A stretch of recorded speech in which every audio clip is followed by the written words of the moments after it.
lixdan guuradii ka soo wareegtay markii la helay calan Soomaaliyeed oo xora isla markaana laga baxay gumaysigii Ingiriiska 26 Juun ayaa munaasabad loogu dabaaldegayo lagu qabtay magaalada Buuhoodle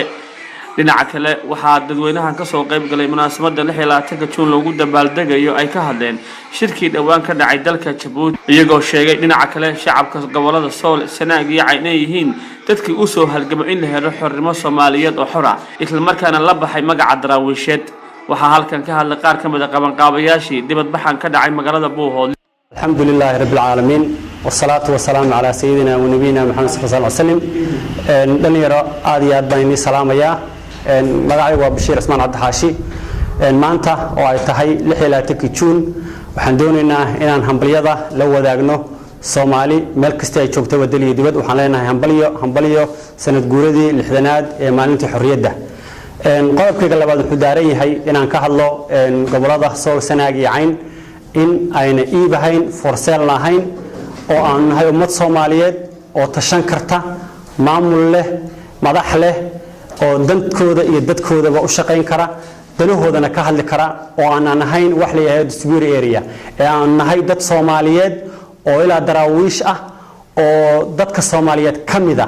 aan cidina haysanin cidina soo kay haysanin marka sidaa daraadeed waxaan doonayaa inaan hambaliyadaas u diro Soomaali weyn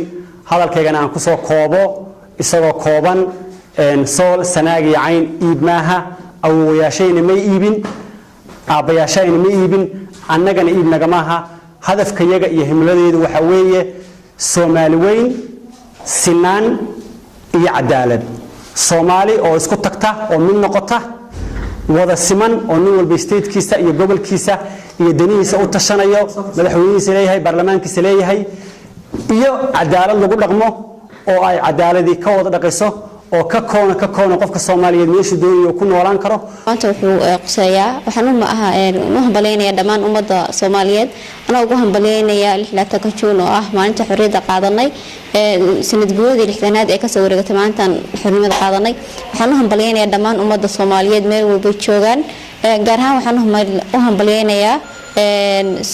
ummadda reer Sool Sanaag iyo Cayn oo ah dadkii ka dambeeyay xafladan iyo dabaaldegan ummadda Soomaaliyeed dabaaldegayso gaar ahaan waxaan u hambaleynayaa haweenka Soomaaliyeed meel walba joogan raxiim magacaygu waa Cilmi Samatar Baxnaan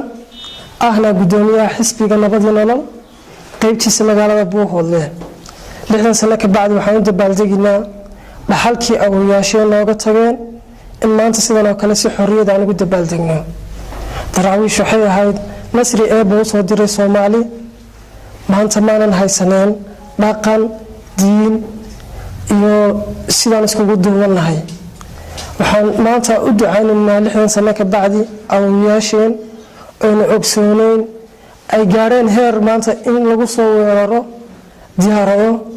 ahayna dalkii koowaad iyo dadkii koowaad ee lagu soo weeraro diyaarado ilaahay waxaan ugu baryaynaa inuu ugu bedelo maanta dhaqanka iyo diinta aanu haysano ajar iyo abaal magacaygu waa Axmed Yuusuf Cali waxaan ahay xubin ka mid ah xisbiga nabadda gobolka Cayn runtii waxaan doonayaa in hadalkayga ku soo koobo saddex arrimood mid waxa weeyaan waa hambaliyo iyo bogaadin la qaybsanayo ummadda Soomaaliyeed waxaan leenahay dhammaan Soomaali weyn meel walba ay joogto runtii aad iyo aad ugu faraxsanahay 26 Juun oo ah sanad guuradii 60aad ee ka soo wareegtay markii aynu helay xorriyadda markii aynu caalamka mikrasa qayb ka noqonay oo ay noqonay dad jira oo magac iyo maamuus leh taas waxaan ka aad iyo aad aan leeyahay hambaliyo dhammaan ummadda Soomaaliyeed meel kasta ay ku nooshahay mid gaaran anigoo aan ka soo jeeda gobolada Sool Sanaag iyo Cayn gaar ahaan gobolka Cayn waxaan doonayaa in dhammaan shacabka reer saddexda gobol aan u sheego in aynu nahay dad jira oo magaranaysa wadaniina Soomaaliya inaynu nahay hoygii magaranaysa daraawiista dad magaranaysa magac iyo maamuus sharaf leh naga soo jeedaan inaynu ku nahay dadkii Soomaaliya soo keenay ee magaranaysa xorriyadda u soo dagaalamay alxamdulillaah rabbil caalamiin magacaygu waa Canan Sheekh Maxamed Nadal waxaan ahay gudoomiyaha naadiga akhriska qoraalka Jaamac Umar Ciise maanta ay taariikhda tirsiga taariikhda qoraxda ku tusmaysan tahay 26 Juun waxa jirta ursaxafadeed ama shir Djibouti ka dhacay oo ahaa shirka wada hadallada Soomaaliland iyo Soomaaliya shirkaas waxa jirtay in lagu doodsiyo xaqii gobolada SSC waxa jirtay in dawladda ay tiri dispute area waxaan rabnaa inaan shucuurteeda muujino oo aan sheegno inaan ahayn dhul lagu muransan yahay dad jira oo ah sida xorriyadda haddaba aynu ugu dabaaldegayno aanan u rabno inaan xornahay aanan cidna uga daba fadhiisanaynin qadiyadayada iyo xorriyadayada iyo inaan dad jiranahay ismaamulina karayno